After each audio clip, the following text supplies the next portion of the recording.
Sementara itu, meski inflasi di Kota Denpasar terkendali, harga beras menjadi perhatian yang rentan mengalami kenaikan, terlebih menjelang Hari Raya Galungan dan Kuningan. Untuk saat ini, ketersediaan beras terpantau aman, khususnya yang ada di gudang Bulog mampu memenuhi kebutuhan hingga akhir Desember nanti.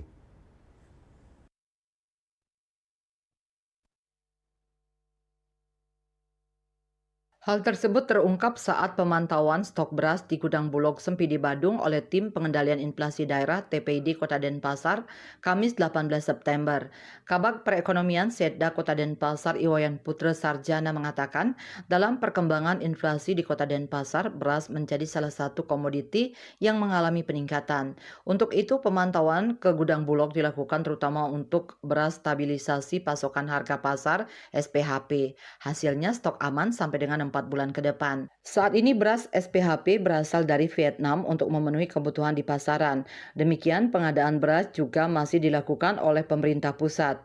Kadis Perindak Kota Denpasar Ninyoman Sri Utari menambahkan harga beras saat ini masih stabil. Untuk beras SPHP Rp12.500 per kilogram dan untuk beras premium Rp16.500 per kilogram. Penyaluran beras SPHP di pasar tradisional lancar yang ketersediaan mencukupi. Sementara itu, Asisten Manajer Pelayanan Publik Bulog Bali, Dewa Ayu Widyastuti menerangkan, stok beras Bulog di gudang Bulog Sempidi masih 1.000 ton lebih dengan harga beras Rp11.000 per kilogram sudah tercukupi sampai 4 bulan ke depan. Sementara untuk stok beras premium kurang lebih sebanyak 600 ton dengan harga Rp72.500 per 5 kilogram. Sehingga stok beras tercukupi saat Hari Raya Suci Galungan dan Kuningan nanti. Dalam kesempatan ini pihaknya pun mengimbau masyarakat untuk tidak panik melakukan pembelian atau khawatir kurangnya ketersediaan beras khususnya di Kota Denpasar.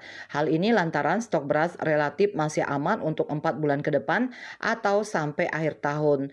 Bulog juga terus berkoordinasi dengan TPID Kota Denpasar mendistribusikan beras untuk dikirim ke pasar murah dan pasar pangan untuk menjamin ketersediaan di tengah masyarakat di Kota Denpasar. Bisnis Bali melaporkan.